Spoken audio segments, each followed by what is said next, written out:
Alrighty now. Let's see. Alright, wow. I really should get a new one of these. Like, I really should get a new cutting mat. This looks rough, doesn't it, guys? Like, wow. Yeah, I don't know. This is rough. Okay. Um, so we're gonna start our little paint along class. Yeah, well loved. That's a nice way to put it, right? We're gonna start a little paint along class.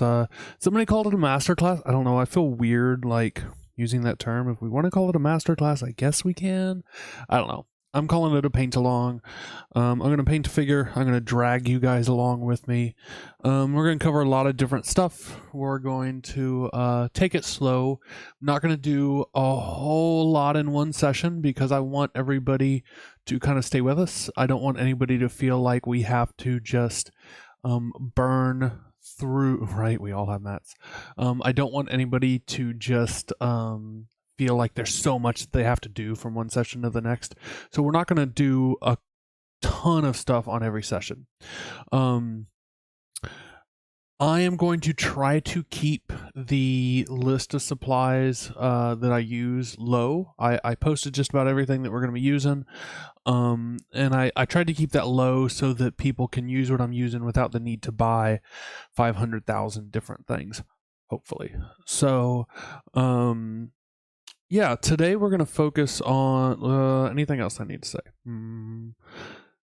I don't think so. All of these videos are going to be on. All right, yeah. Let me talk a little bit about this. So we're going to stream Tuesday nights. Generally, that's when it works best for me. I have a life and kids and family and all that, y'all. So Tuesday nights is going to be when we do this, most likely. If it works for you, great. If it doesn't, all of these videos that we do are going to go up on YouTube afterwards. They'll go in their own playlist. They should be super easy to follow along. If this one goes well, I'd like to redo this on other figures, cover more advanced techniques, add a little bit of hobby supplies every time where you buy, a figure and maybe something a little more advanced the next time to cover it. I didn't have you guys buy some stuff that I normally use because I didn't want people's expectations to be they had to just buy a crap ton of stuff when it was really just painting a figure this time. Yeah. So this is the figure we're going to be doing. The Reaper Hill Giant Lowland Warrior. So why did I pick this figure? Well, there's a lot of skin on this figure. A lot of people have problems. Painting skin, so it did that. It allows us to cover a variety of things. We're going to cover hair and faces and skin. There's leather bits, there's bone bits, there's wood bits. We could make something metallic if we want. I think we're going to avoid non-metallic for this class. We'll probably pick that up on the next time. Yeah, so this is what we're going to be working on. So let's get into it. I don't want to dawdle too much. Like I said, I want to keep these relatively short so that people feel like they actually have a chance to do this. I'm going to talk about what supplies I use as I go. This is the hobby knife that I really like. It's a little more expensive than your standard hobby knife that I happen to have one of these around just to show you. It's a little more expensive than this guy. It's, I don't know, it's $6-7, something like this guy. This guy's like $2. The big difference is you ever have this guy, you're using this guy and it starts to get loose up here because basically you're putting pressure on the knob that is also the thing holding this in, and then inevitably it gets loose, and then you're trying to tighten that up, and then plus the other thing is, since this thing is round, if you're just holding this in your hand has no idea what direction this is actually in, so your precision suffers a lot as you're making cuts. This thing is not round, so what happens is you can hold it and your hand actually knows that when I'm holding it like this, I know exactly what the orientation of the blade is. To pop the blade in and out, you pull this, you do this, and then the blade just pulls out. So not expensive, it's under $10. It's on Amazon. I like it a lot. I like it a lot better than the other one. It's a little thing, but when you're doing as much as you do. Why am I cutting this open? Like, I have no idea. I normally just crack these open. I'm just feeling all fancy right now. Is that a thing? Can I feel fancy doing a Bones figure? I don't paint a whole lot of Bones figures. It's not that I dislike them. Again, Hill Giant, 77475 Reaper. It's not that I dislike the Bones figures in general. It's that I think there are often better options, but for a giant like this, it's about the sweet spot for something like this. So you do a resin giant. I have some resin giants, but I mean, you're going to pay 30, 40, 50 bucks for a decent resin giant, and this guy's like 10 or less. So, you know, I wanted to keep it reasonable. All right. So what we're going to do is we're just going to clip any of this sprue off.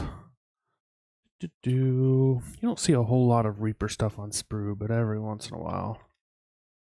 Okay. I do have a version of this guy that's almost done. I'm working on him. So I got to add some more color in the skin tones, touch some things up. But this is generally the look that we're going to be going for. So I got to finish his hair, some other things, but make sure and ask any questions as we're talking. Okay, Reaper Bones. It's PVC material. So first thing when you're doing, you want to take something out of the package. What you really want to do is make sure you've got all the pieces. Like where did his head go? I saw his head in there, people. Did I already lose his head? Oh my goodness. Oh, look at that. It's stuck right there. I was like, what is going on? All right. We got to clip this guy off. All right. When you're using clippers like this, if you're new to cutting things off of sprue, these have a flat side like this, and not flat side. What you do is you take the flat side and you put it next to wherever you want to go, and you clip, and you get a nice flush cut. If you spend oogles and oogles of money, you can get ones that are just super nice and produce really smooth cuts, and you don't need to clean anything up. I don't cut enough things off sprue to do that. I don't do a lot of GW figures, stuff like that. That requires a lot of sprue. Back to Hobby Knives real quick. Some people really like scalpels. This is a scalpel blade. This is actually a dental handle. Somebody recommended me. If you're going to use one, I like this pretty decently. It's well supported along the blade here. These are okay.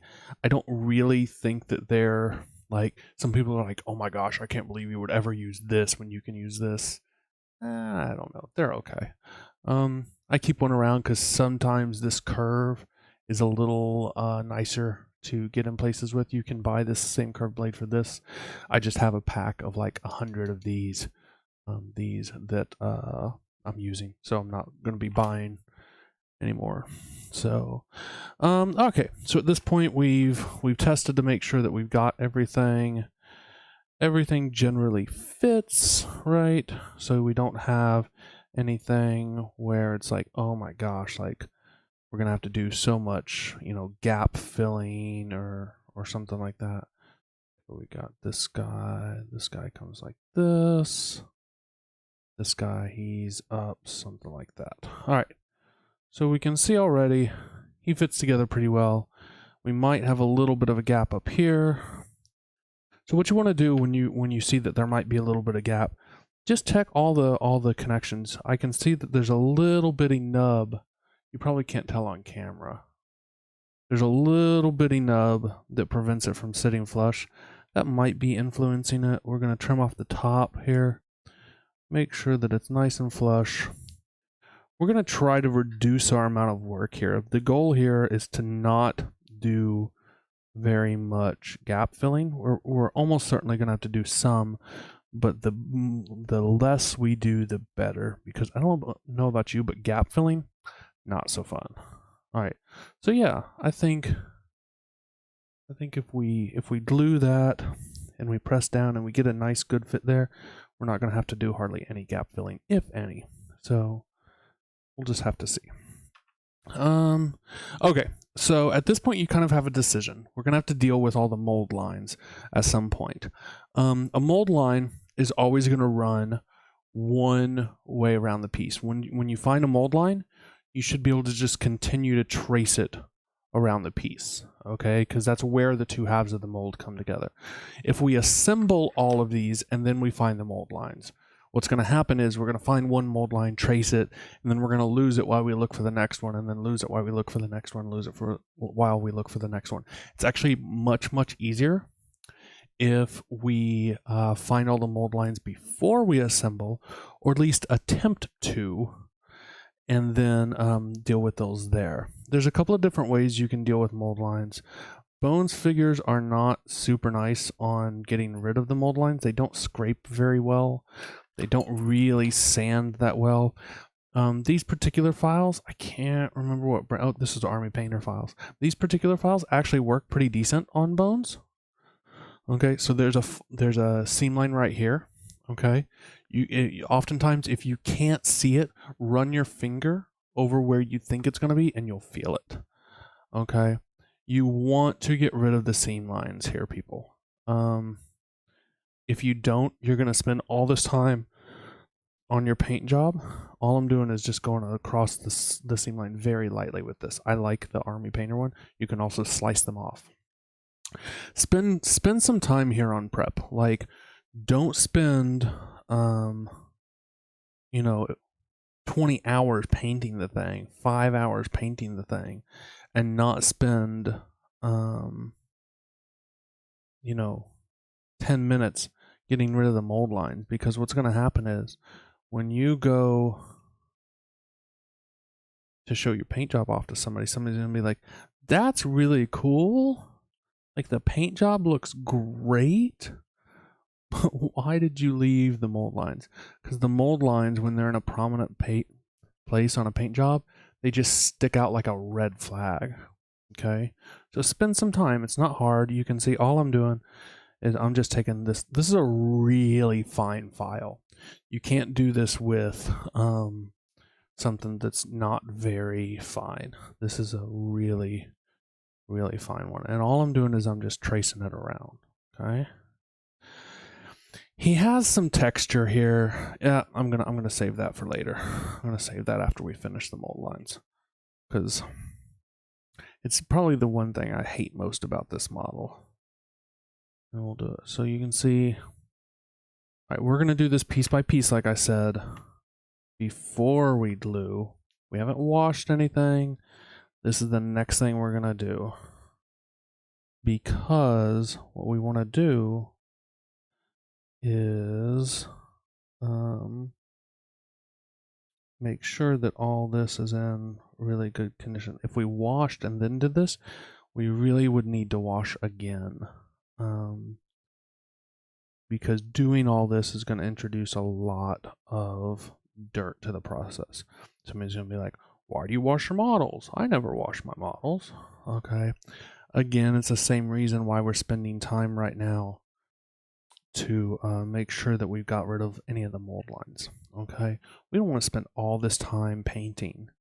Okay. We don't want to spend hours painting on this thing, and then at the end of the day, some paint flakes off at a really inopportune time because we didn't spend the extra 2 minutes to wash the model. Okay.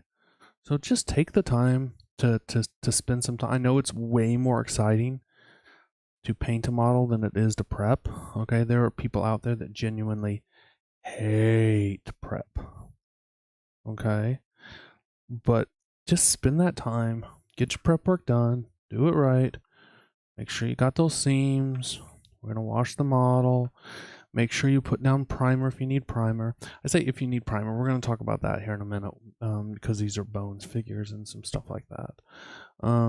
Priming bones is like the way to make people like apparently really upset.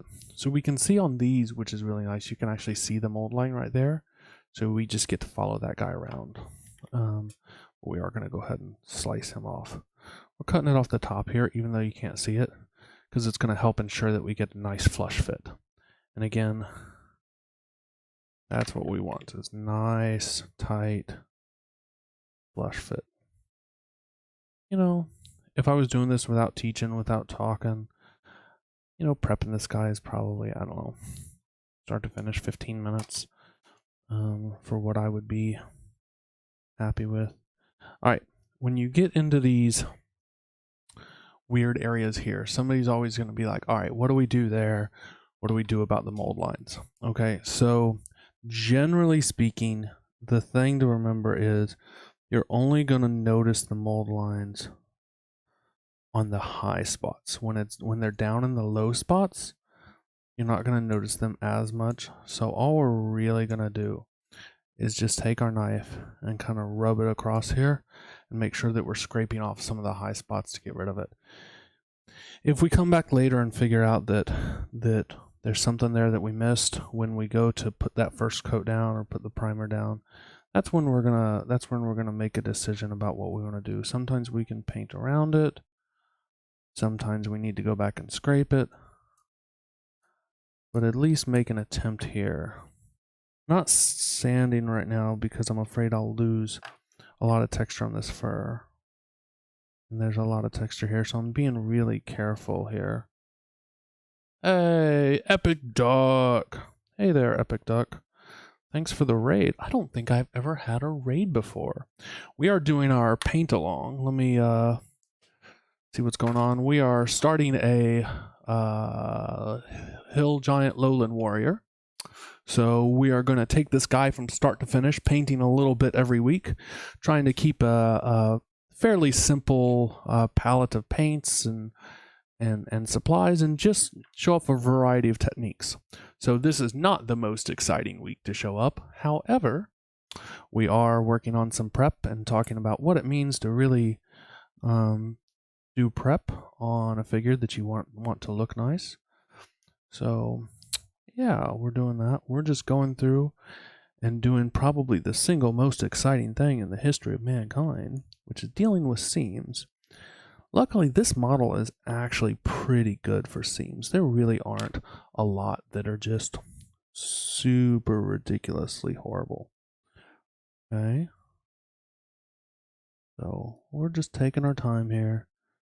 We're getting all these guys. Okay.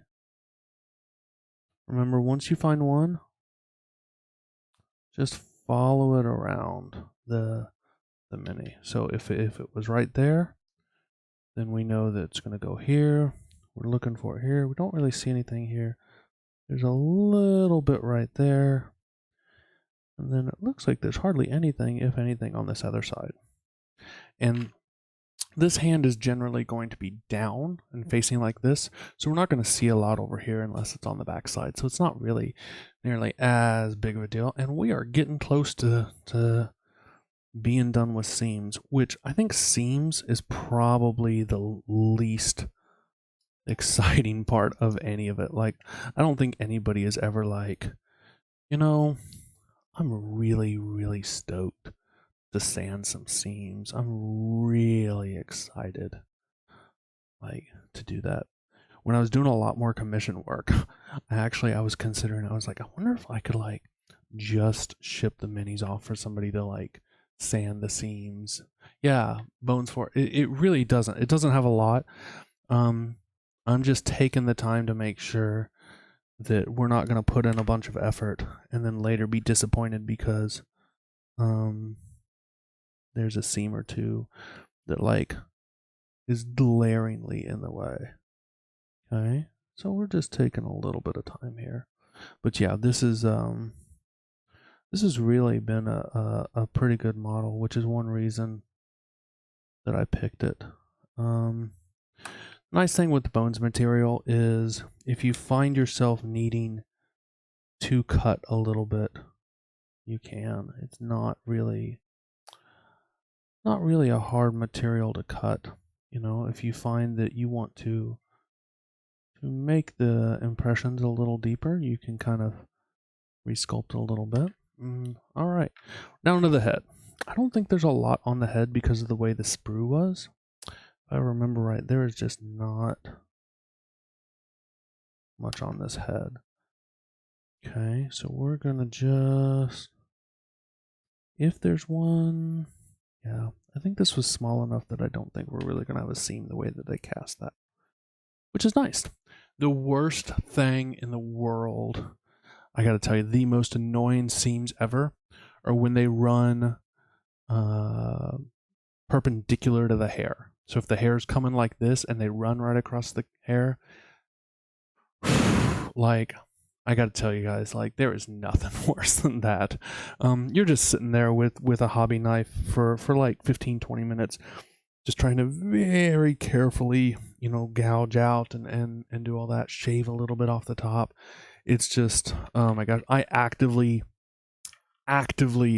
avoid pieces like that. I do not like them. I will not do them if I can. All right, at this point, we should have gotten all of the seams done. Okay, so not too bad so far for teaching, talking, and doing seams.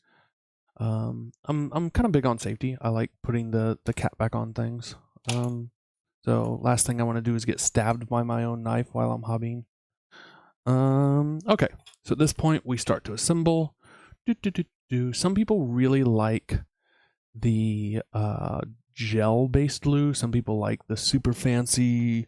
I think I had some, but I think it all went bad. This super fancy Loctite Blue Ultra. All that stuff is great. It's actually really nice glue. It works great. It's also super expensive per ounce. The bottle also, if you look, like the big Loctite thing is this bottle, only with a case around it like this. So you're paying for a bottle this size, but you're getting, I think it's slightly more, but you're getting like not very much for your money. I don't like the gel glue, and I'm going to tell you why. Even though a lot of people do, is because inevitably when you put some gel glue in and then you squeeze it out, it runs and goops out places that it shouldn't be. Okay. I much prefer just being a little more careful with this. What you can do, I'll show you what we do here. What you do is you get yourself a bottle cap, and you get yourself a an old paper clip, right? Okay. And what we can do for pieces where we need to be real delicate is we put the glue down here, and we either dip the piece in the glue or we use this to spread the glue on the piece. If it's a delicate piece, like you'll see with the face here, we're not gonna just go nuts on the face here. The other nice thing about these bottles is if your cap gets stuck and you can't get it off, like, it's not the end of the world. If you've got like a $6 bottle of glue, it's halfway done and you can't get that cap off, because it happens sometimes, it just does, then you spent $4, $3 down the drain, and that's it. And then glue also has a shelf life. Like, for glue to actually adhere well and do its job, as soon as it gets opened, it has a shelf life. So what we're doing is we're using small bottles, and this is actually good glue. I've never had a glue joint just break on me with this glue, without some sort of undue, like getting knocked over or something like that. So by using these small bottles, we're making sure that we're using the glue close to its shelf life. All right, so let's start putting this guy together. We're gonna get his torso on, and we're just gonna take some glue up here, some glue here, some glue here. You don't have to be super stingy with this because there's a lot of area here. Okay, and then we've already done all the dry fitting.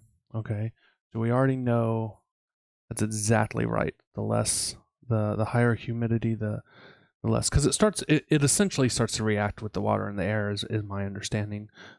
Super glue is super sensitive to water, so we're gonna put a little glue down in these joints. Just make sure he's good and glued there. Okay. Alrighty. Alright, what's next? Torso? Sure, torso. Alright, same kind of thing here. Up here, up here, up here. Oh, I got a little much there. I think that'll be fine. Oh, I am not on camera. Alrighty. We're just putting glue. Nothing too exciting here. Alrighty. Right. Alright, so at this point you want to start checking to make sure that you don't have any crazy seeps. I think we're good. We don't have any large runs. Alrighty. Let's go ahead and get his head on. You know what? I think this is not so delicate. Alright. This is not so delicate that I'm going to do this, but I'm going to show you guys anyways. If it was like a super delicate piece, just put a little glue onto that, and then take just a paper clip and just use it kind of like a brush to grab some of this glue. Just spread it on. So, or you can dip the piece in it. Any number of ways that we can use here to get a lot more precision without having to try to buy like some weird precision applicator that's going to cost a fortune. Okay. All right. So we want to press this down. This is a spot with the head where we really want to press down nice and tight. I'm going to re-angle this just a little bit. All right, we want to press down nice and tight here. Get this head on good. All right, let's talk about this stuff. This is Instaset. Okay. My lid back on there while I talk about this. This is Instaset. What this is this is a super glue bond accelerator. There we go. That's the word I'm looking for. This is a super glue accelerator. It will basically make this stuff totally 100% make sure that it's set without us. I'm just going to let a few drops of it slide down in there. Yeah, we're going to put a little. I noticed that there seems to be a little there. There. We're just going to make sure that everything is nice and set. You totally can spray this stuff. If I spray this model right now, it's going to have to dry. Dry it with an airbrush, and we're going to do that later. I'm just trying not to create a whole bunch of extra dry time for you guys. Alrighty, let's do the hands, huh? Right, this is the other one up here where we're going to need, we noticed earlier, dry fitting, that this particular joint needs to be pressed rather tight to get a good fit, right? So what we want to do is make sure that we're doing this. And we're trying to just get as little seams as possible here so that we just don't have very much work. So if we didn't press it very tight, you can see there's a little gap there. So what we're going to try to do is press this nice and tight. And we're going to hold it. Hold it, hold it, hold it. If I had somebody else around here, or if I wasn't on camera, I'd be like, hey, wife, will you come spray some super glue activator? And she knows exactly what I'm talking about because she's awesome. So she would come and spray some super glue activator while I'm holding this nice and tight, and then I could let go. But yeah, she is, I think she's in bed. I don't know. Whilst we're doing this, if you're in here in chat, why don't you give me a shout? Let me know where you're from, how long you've been painting, what your favorite color is, what your quest is. I don't know. Yeah, just if you're in chat, say hi. Let me know you're here. Our chat's usually not super active. I see a seam line here that I'm wondering if I got good. I don't know. It looks okay. All right, so we've held that. We are going to take a drop of activator though and put that on here, because the last thing I want to do is be messing with the rest of this and this gap kind of show back up, because we're hoping to not do very much gap filling.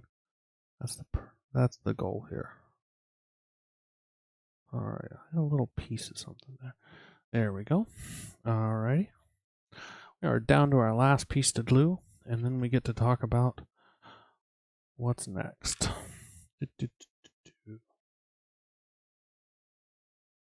Again, I don't like the gel glue because it tends to gloop out where it's not supposed to. If your things are tight fitting, as they should be, you just don't need it.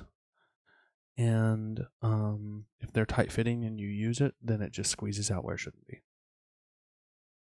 Never painted a miniature yet. You are in the right spot, buddy. We're covering things from A to Z. So painted a few terrain tiles. Do you have a 3D printer? Do you print the tiles?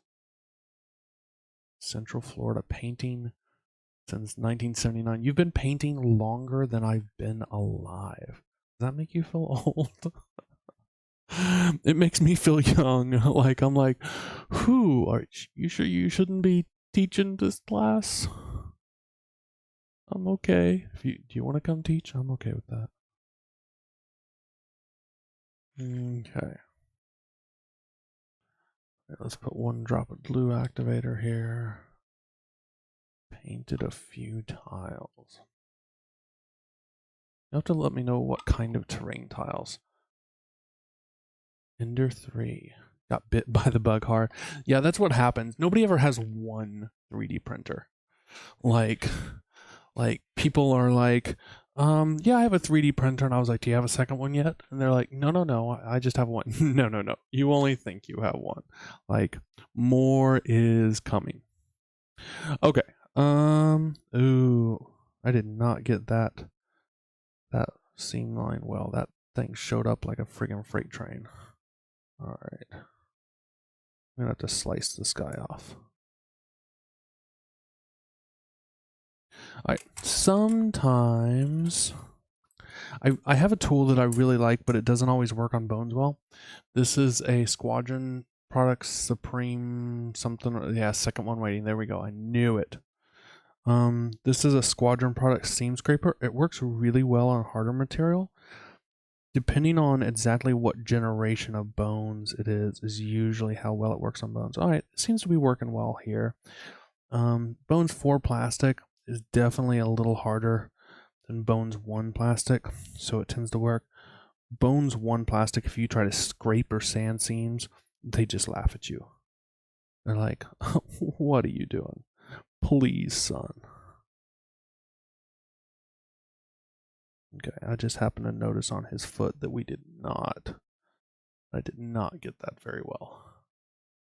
Painting since middle school in the mid-80s. I've never pushed for more than tabletop quality.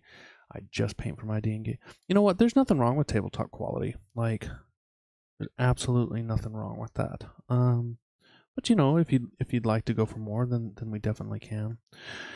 Okay. This is where we kind of have to make a decision. This model has one thing about it that I really don't like. He appears to like almost have hair on his shoulders. Like he has like, if you feel it, you can feel that there's like some texture there, but there's not really texture there. It's kind of weird. Okay. So you're like, well, am I supposed to paint that hair? Am I not supposed to paint that hair? You know what? On the other guy that I did, let's go over here on the practice guy that I was working on. Like, I was like, yeah, there's not enough hair there for he hasn't quite finished going through puberty, so I just sanded off. I think I'm gonna do the same. Like, I just don't like the hair there. I think it's weird, because it's not really sculpted. If we tried to paint it, it would look super strange.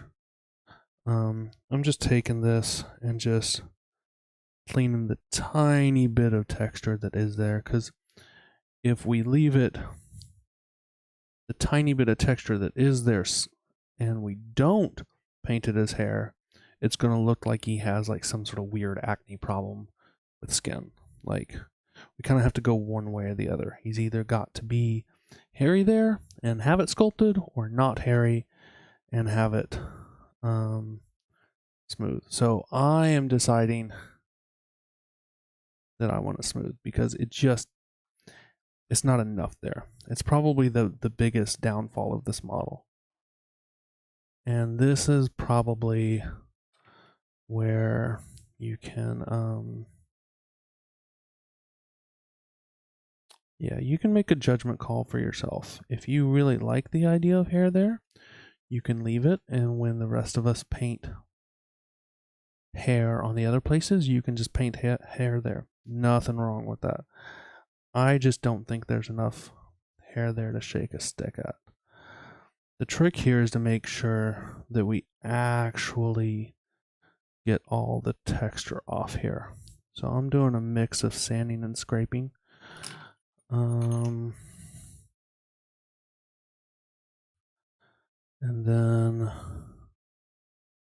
we will make a decision about if we need to take a more drastic measure after we get a layer of paint or primer on there.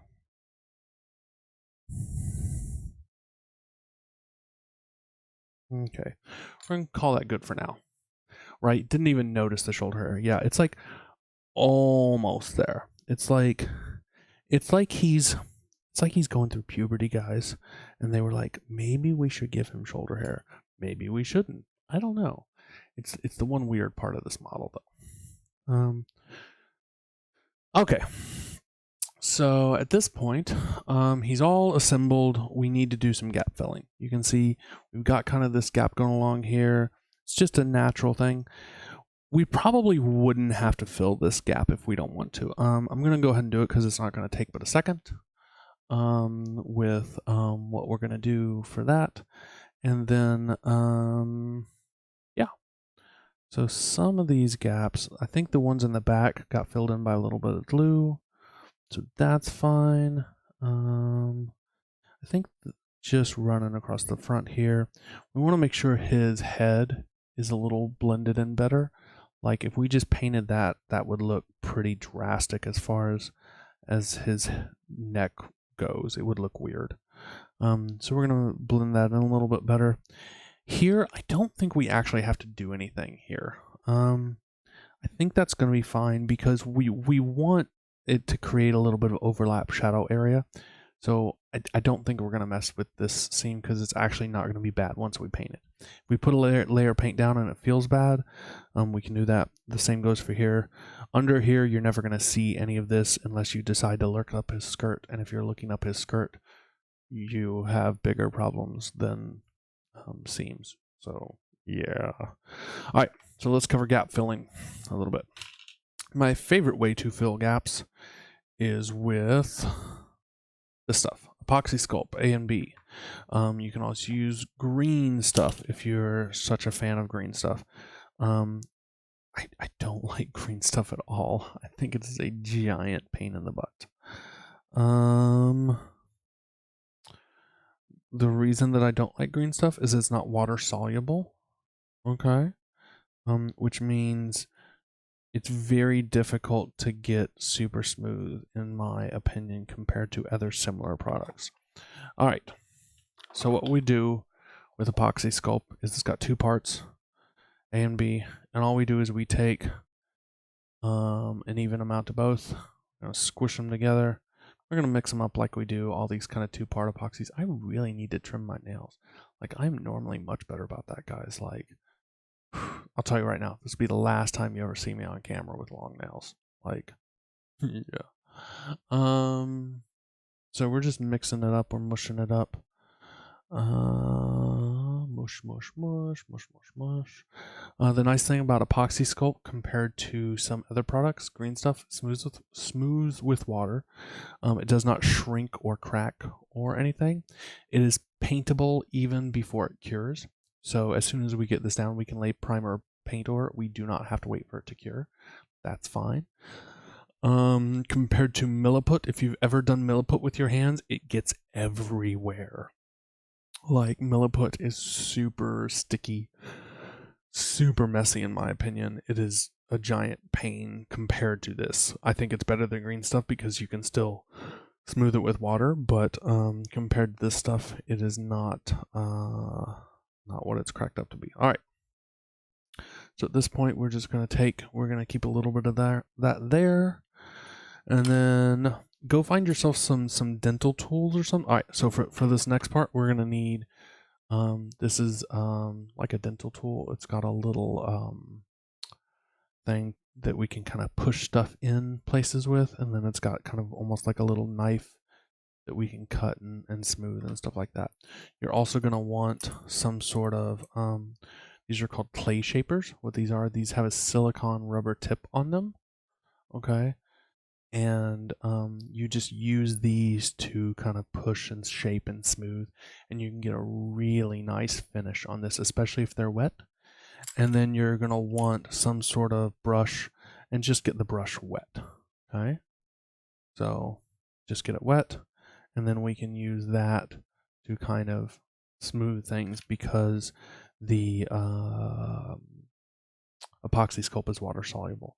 So what we're going to do is, you do not need this right here. This amount is too much. It's just kind of the smallest that I could practically, in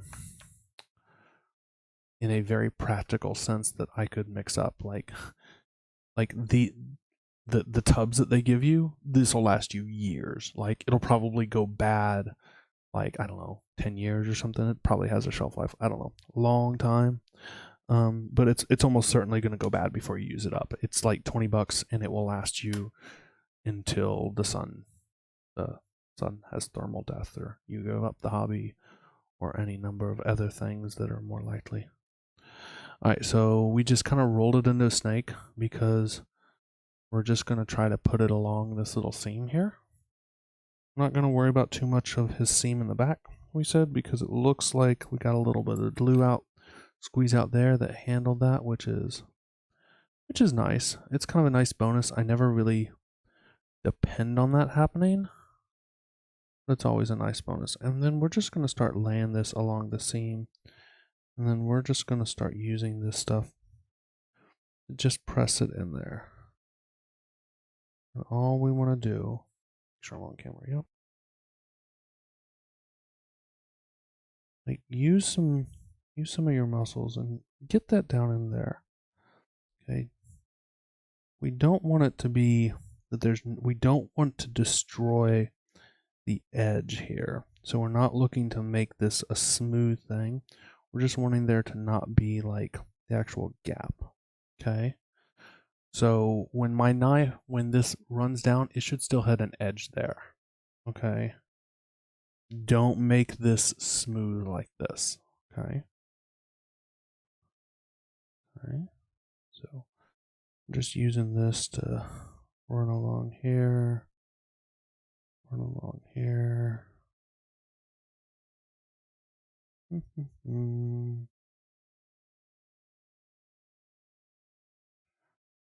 Just kind of working this in here.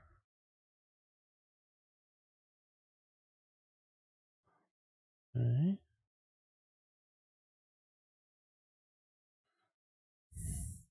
Okay. How's that look? I think there's glue. There's glue over there, so we're good. Looks like there's glue there, so we're good. All right, so at this point for that gap, all we need to do now, we're going to take one of our shapers here. We're going to take the one that looks like a pointed cone, and we're just going to kind of run it.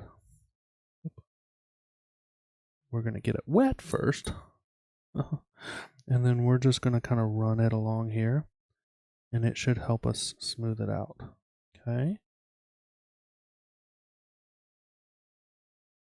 Okay, so keep that guy wet and just use him to kind of smooth things out. Sometimes I just use saliva. I'm just that kind of a person here.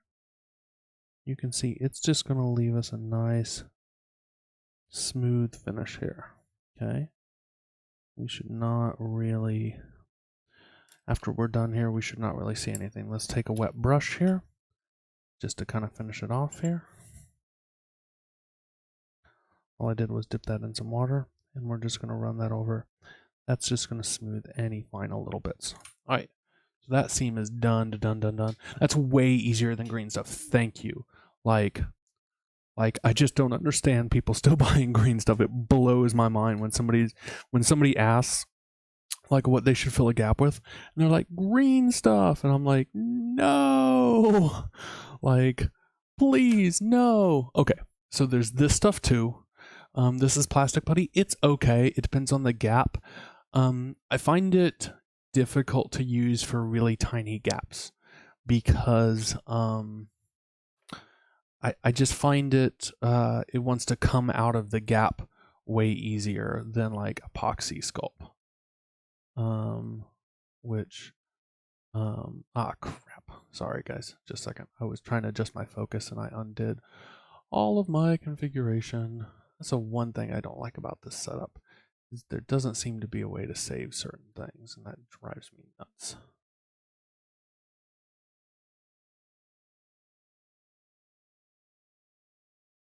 Okay. All right. I find this stuff just comes out of small seams way too easy compared to epoxy sculpt. So I have some, I use it for some things sometimes, but it's not normally my go-to for filling really small seams. Okay. All right. So now we're going to do his little, we're going to catch along his neckline here, and we're going to do pretty much the same kind of thing. We're just going to roll a little bit into a line, run it along his neck, and then do this. I'm aiming for an hour. Liquitex flexible modeling paste. I think that's really similar to the plastic putty, somebody told me. Yeah, I hear good things about that. I don't know. I haven't tried it though, but I've certainly heard of it. I think I looked at it once or twice.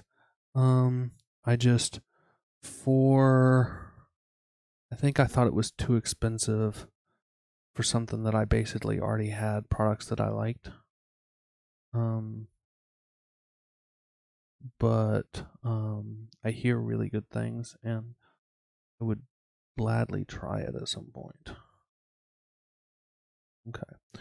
All we're doing here, this is going to be a little bit more of trying to smooth out this area. So we're going to apply it a little bit heavier in here. And we're just going to try to make his neck to head transition a little bit nicer, because it's kind of rough right now. All right. If you find that this is sticking, I made a really big, all right. I'm going to tell you what you should never do with your dental tools, because take it from Chris, who did something really dumb years ago and just needs to replace this tool because of it. I got the tool wet and now I'm fighting it. I got it too wet. All right, hold on. We're going to scrape all this off. Don't ever think that you're doing yourself a favor. If stuff dries on one of these, find some sort of solvent. I don't know what it is. Do not cut it and then sand it off, because the moment that these things get like not polished shiny, like stuff sticks to them. So don't do what I did and let something dry on it and then be like, no problem, I'll just cut it off. And then you're left with a big gouge, and then it's like, what do? I'll just sand it. Now what I need to probably do is either just ditch these and buy another one, or just work it up to a mirror polish again. I just don't have any polishing compound on hand. I don't think I used to. All right, guys. Same goes with your clay shapers. Don't let anything dry on those. Don't let the epoxy sculpt, don't let green stuff. Like when you're done with it, like take some time, clean all your stuff off. If stuff dries on it and you've got to pick at it and scrape it off, it makes your life so much more difficult using the tool. Like, all right. So all we're doing is we're just packing in this along there, and then we're going to come back and we're just going to spin some, it won't take nothing at all with a damp clay shaper to just smooth all this out. Okay. So all we're doing is making sure that we've got a nice transition along this. We don't want to spend all this time painting this guy, getting him to a nice level where, you know, you throw him down on the table, someone's like, oh crap. Like, it is always way more intimidating to see a like a really well painted mini on the table then another one. Now, don't get me wrong. There's nothing wrong with tabletop quality. That's not what I'm saying. Like, I would always, always, always, always rather see any level of painted mini than a gray mini on a table. All right, we're not going to worry too much about this side right here. The way he's got his cheek turned, his head turned there, that makes a lot more sense for him to have kind of that line right there. So we're not really going to worry about that too much. It's just these places that should be smooth that there was way too much of a line I didn't care for. All right. So at this point, we're gonna make sure we're gonna dip these in a little water, clean this off while I'm thinking about it. Make sure that we got our other one cleaned off. All right. All right. So now what we're gonna do is we're just gonna take these and we're just gonna start smoothing this out here. We're just working. Really, if you put this down and you got a clay shaper here, it just does a lot of the work for you.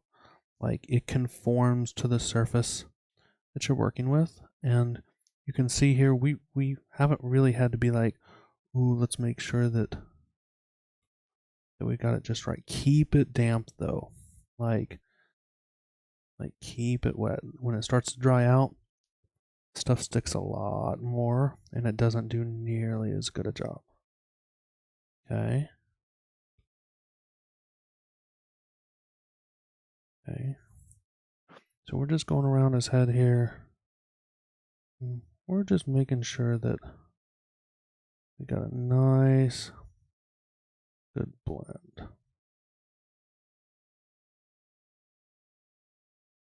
I'm not going to spend the next, 5 weeks teaching you guys to paint this and everybody work on it, and we come back and we go, man, we really missed that seam. Like, that just does not look good at all. Like, that would just hurt, Like, I don't know about you, but I'd be kind of defeated if, like, you got, like, have you ever had, like, a paint job you're really proud of? And, like, you post it on a forum, you post it on a page, and, like, all people can do is point out all of the stuff that's wrong with it. And you're like, yes, I know all of that stuff is wrong with it. I'm taking one that's got a little more curve to it now, and I'm going to use that along here to just make sure that it's nice and smooth. Somebody posts, you post your thing, and all they can do is point out all the stuff that's wrong with it, and you're like, yes, I know, I was there, I painted it, I remember. All right, now I'm taking a wet brush. I'm just smoothing this out, and there we go. All right, that seam is now handled. Way easier than green stuff, way easier than most things. You see, it's just gone. Mold lines, yeah. Mold lines bother me too. They just really do. Like, if we get to the point that, like, we put paint down on this, like, I think I just felt one there. Like, if we get to the point that we put paint down on this and I see a mold line, I'll scrape it off and repaint. I'll scrape it off and do this. All right. At this point now, you kind of have to decide how you're going to hold the mini. Everybody has different ways that they like to hold minis. There's no wrong way to hold a mini. I really very, very strongly recommend that you not try to physically hold. Is that no? Okay. That you not physically try to hold the mini and paint it. It's just not a nice thing to do. You're gonna touch something you shouldn't. You're gonna mess with something you shouldn't. Like, just find a way to hold it. Lots of people like using blue tack. Blue tack is poster tack. I've got some right here. This is blue tack. A lot of people are gonna put blue tack on his feet, stick the feet to something, That's work. If that's what you like, that works. Redgrass Games came out with Orange Tack. The same people who make the Redgrass palette. I don't think that they came out with it. Like, don't quote me on this. Like, yeah, I think that all it is Elmer's poster tack. Because Elmer's poster tack, it comes like this. It looks orange. It's like $3 for all of this, and it is considerably more sticky, more durable, more grippy than the standard Loctite blue tack. I like it a lot better. You can get it at Michael's. It is cheap. If you are a blue tack fan, go grab some Elmer's orange tack from Michael's and take a look. If blue tack is what you like for this. I like things super duper secure, so I like to drill. I also like power tools, so I'm gonna drill and just put a pin in his feet. It won't take but a second. Somebody's like, wait a minute. When you're drilling, you're like actually drilling. You're not using one of those little hand drills. Like, no. Like, no, son. Like, I ain't got time for that. Like, no. So all I'm doing is just making a couple of holes. We're going to put 2 pins in his feet so that he's secure and he doesn't twist around or do anything like that on me. Because I can. And all we're going to do is just like that. There we go. Look at that. See? None of this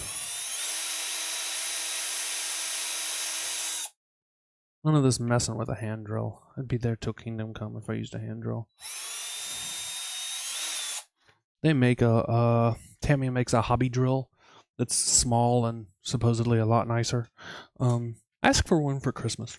I did not get it, but that's okay. Not a necessity by any stretch of the means. Okay. That was a 2mm bit. This is 2mm rod.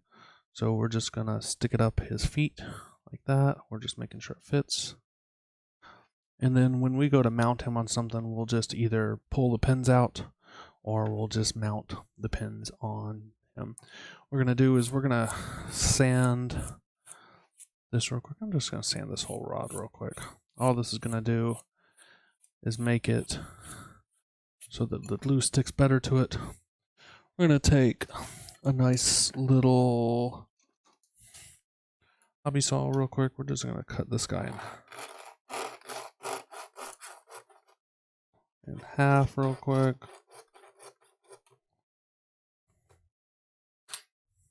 There we go. Okay. Then we're just gonna put a little glue. Do we have any glue left on here? I don't really want to risk glue going everywhere down his leg. So we're just going to take this, twist like that.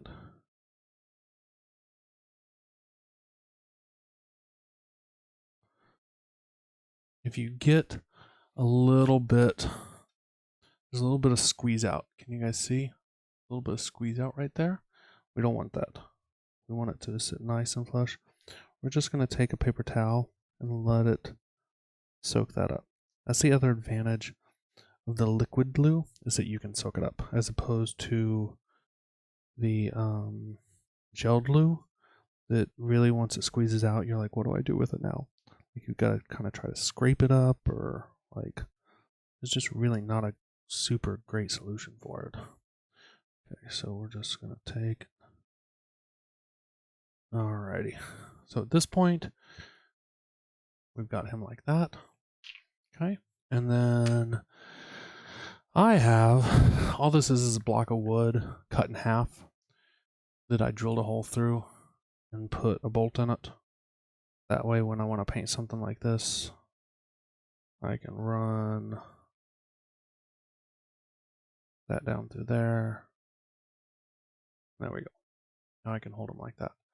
If I was using the hobby hole, if I was doing a smaller figure, I'd put 1mm rods in. The 1mm rods fit very nicely into the cork on the hobby holder. But he's a larger figure. I really don't want to mess around with him going where he's not supposed to go. So yeah, 2mm rods it is. This gap right here we might need to fill. We'll see. I would really rather not. Like gaps next to clothing like that usually look fine. They just add a little bit of ambiance. Alrighty. Alright. So at this point now we've got to talk about priming. What do I prime with? In this case, I would 100% prime with Badger Stynile Res. It's super easy. It shrinks to conform. Goes on nice with airbrush or brush. Like 99, I take back 100% of the time. This is what I use. Like, I very rarely prime black because black is super boring. Like, I almost never use pure black for anything except dark lining. I will often dark line in pure black because it looks good.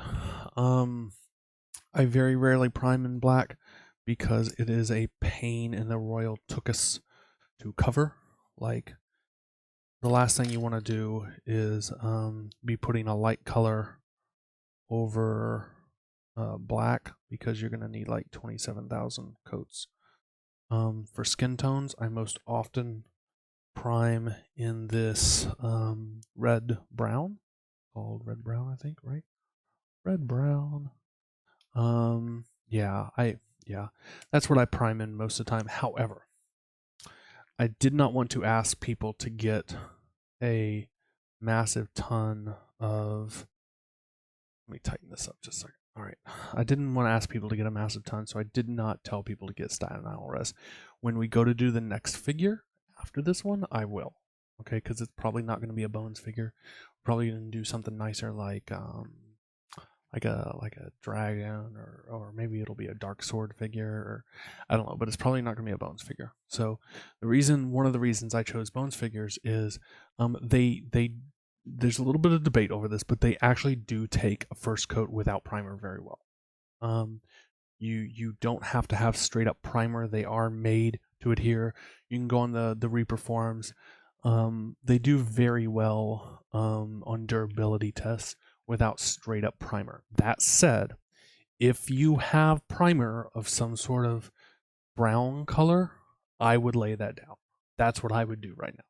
Like, don't follow me. If you have brown primer, use brown primer. Okay? I am not about to use brown primer because I did not tell people to get brown primer. Because I was trying to keep the cost a little lower for folks. So we're going to prime and paint. Because you can do that with Bones. Understand what I'm saying here. This is not something you can do on most figures because you can do this on Bones. I almost skipped a step, guys. Okay? What did I almost skip? I almost skipped washing it. All right, so what we're going to do, I've got this is hot soapy water. It's not quite as hot as I wish because we've been talking, and all we're going to do, we're just going to give him a scrub. Okay?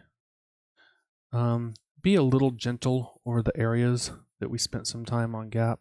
We don't want to screw up our gap filling that we did with the epoxy sculpt. Why didn't we do this before the epoxy sculpt?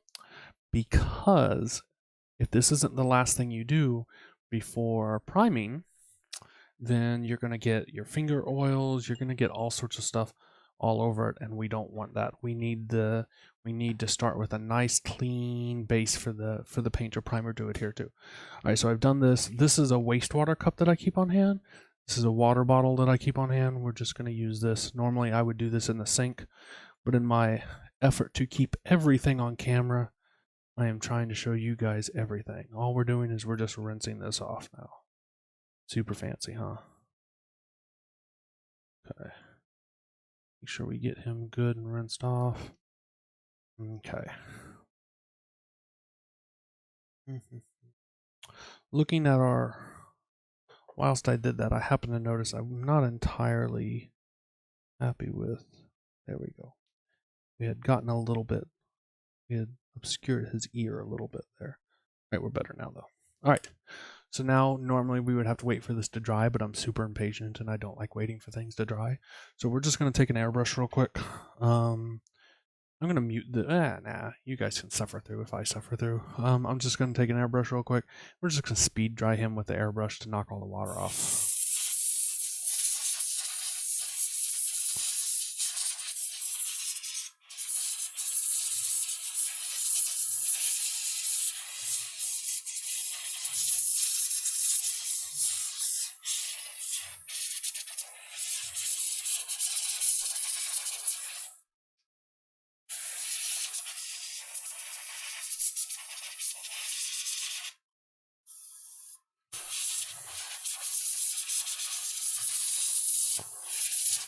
I hope it's not annoyingly loud. Like, I've spent, honestly, an obscene amount of money on audio stuff because I'm particularly picky about audio stuff, that I don't want there to be no noise from airbrushing, because it would look weird if, like, I was airbrushing and there was nothing coming out. But, like, I don't want to airbrush on camera and it sound like, oh my gosh, what is he doing?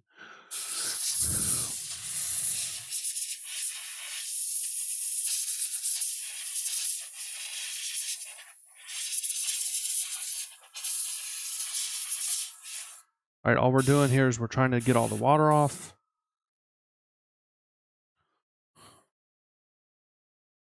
Just gonna take a paper towel now and just kind of make sure he's good and dry. Like, we cannot put this first coat down with him still wet, guys.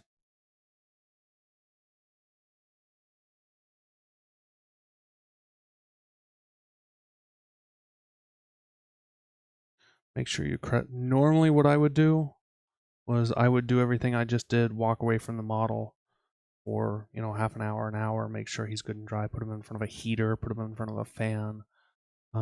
Appreciate that. Contrast paints. Yeah, so I used to be really involved in video production and stuff like that as a side business, as a hobby, stuff like that. We're just not liking the way that his neckline is looking. So I used to be really sorry. I'm gonna fix his neckline here. It's not really. There we go. It was just a little too hard to describe. Too smooth? I don't know. Maybe. And one thing that you learn about video is really interesting is that people will watch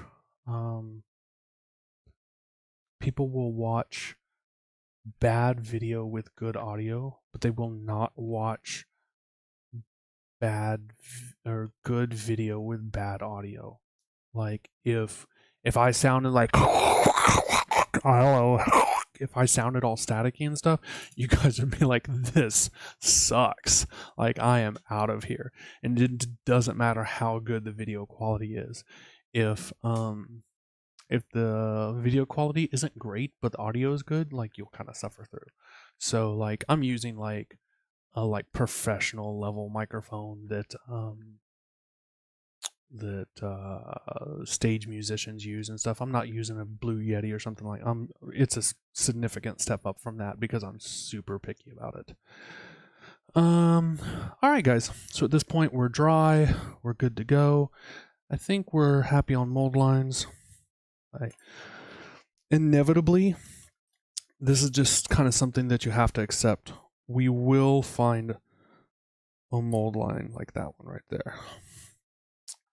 Once we get paint on, we will find some mold lines show up. The trick is to find them early so that we don't get the majority of the way through a paint job and then find them.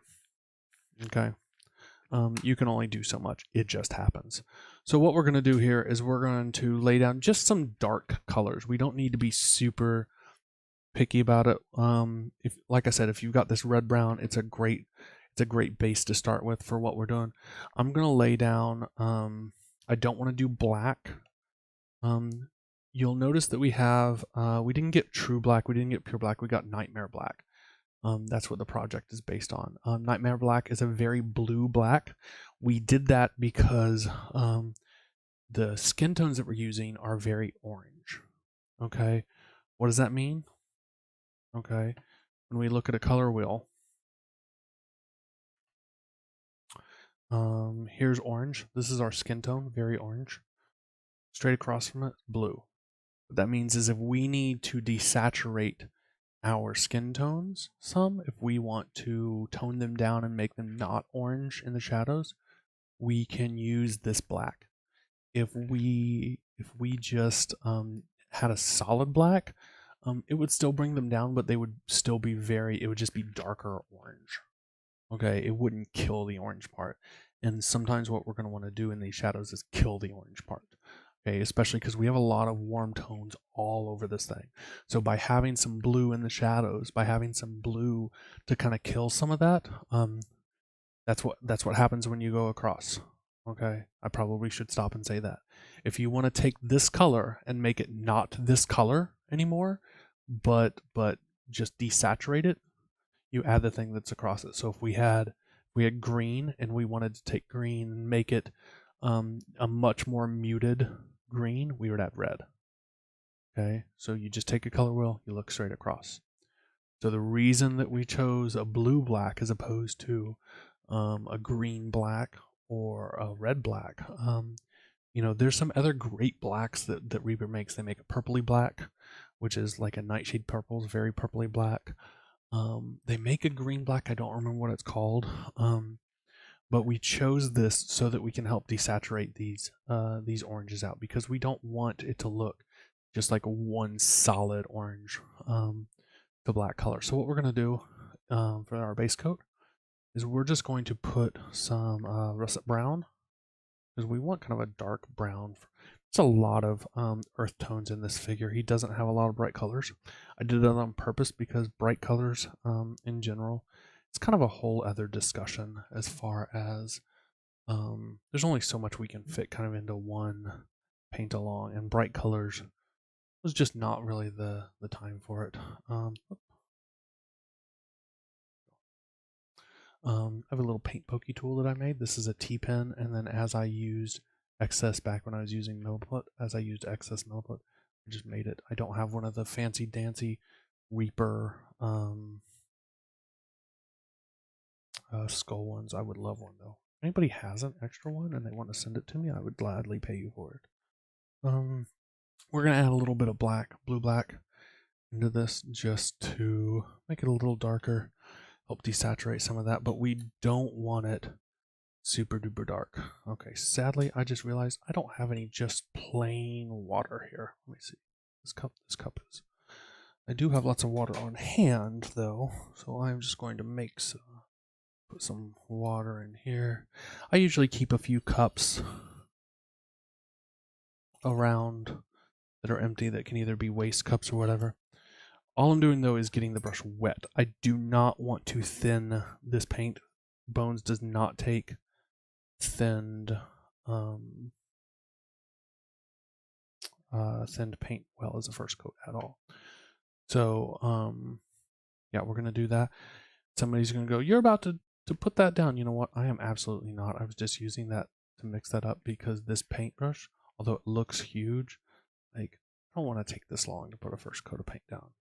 Like, I'm lazy, guys. The one thing that you'll learn about me is I do things as quickly as possible. I just didn't want to waste that much paint mixing that up.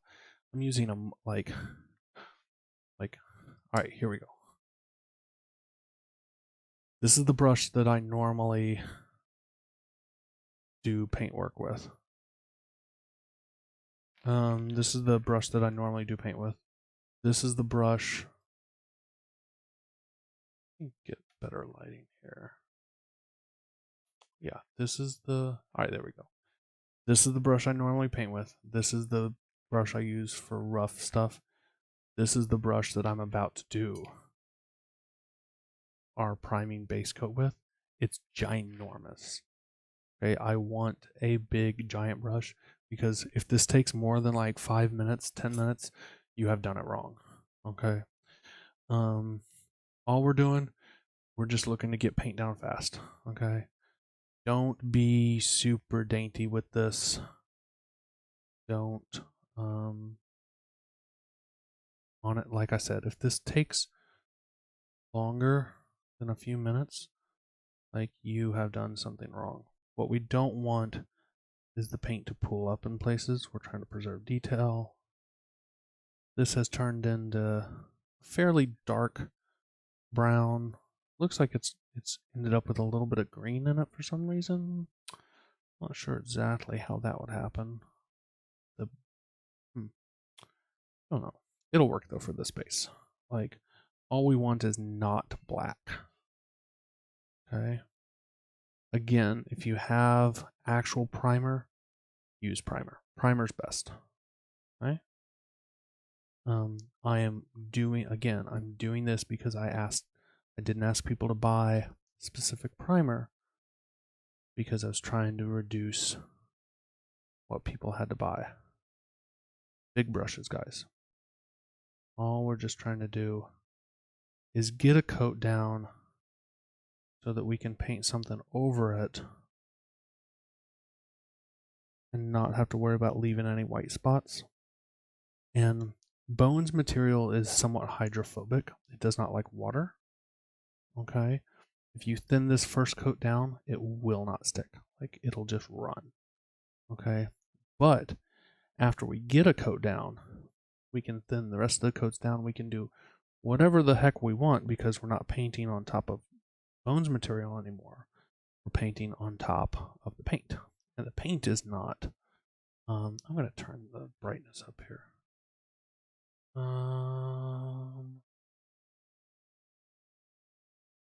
don't know. When I was doing stuff earlier, it made sense to be a little darker, but that was looking a little dark.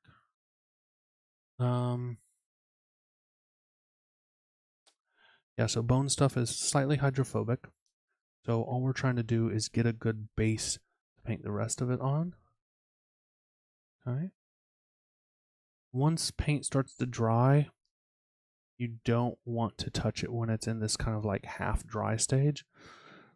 It will lift up and leave texture. And that's like the worst thing you can do to your model.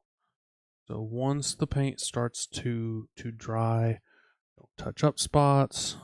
You know, if you feel like you did something wrong, the paint is in this kind of half wet, half dry stage that it's going to be in shortly, you just got to let it dry all the way. So there is some wet blending techniques that we're going to kind of talk about a little bit, where you are going to use paint in a not fully dry stage. Oh man, I was hoping I mixed up enough, but I don't think I did. All right. We'll talk about that. I am going to have to mix up a little bit more paint, aren't I? Trying to make this last.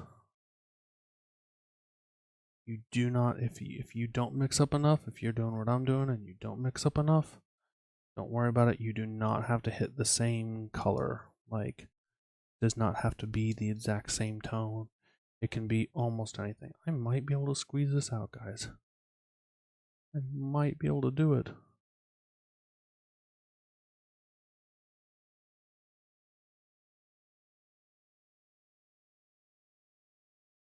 Again, any place that you see where it might be pulling a little bit, feel free to just grab places that are still obviously very wet with it. And just don't let it pool. Oh, guys, it's going to be close. It's going to be close. Again, we don't have to have super solid coverage here. We just need something for the other layers to stick on. Think I've got it. Think I've got it. You can do the feet if you want underneath the feet. Doesn't really matter. Do not use a good brush when you're priming, when you're putting down these layers. Use some old beat up brush. I don't recommend wasting space on your wet palette for this kind of work either. Like, there's no point doing that. Just put it either get a little well palette or use a bottle cap or something like that. Like, don't worry about that. All right, guys. I think think we've got him covered. Again, you don't have to have him fully covered because we're going to put down stuff over him next. We're going to put a nice opaque layer down. Okay. You have primer, use primer. If not, use an unthinned coat of paint. Okay. Unthinned. Do not add water. You saw me add no water to this. All I'm doing is just going back over some areas, making sure that it did not pool up on me. And we are pretty much done. Do we have questions, comments, anything at all? Was this helpful? Did you learn anything? Like, why did I waste my time watching this? Anything at all? All right, guys. We're going to call that good for today, and then next time we're going to start on skin.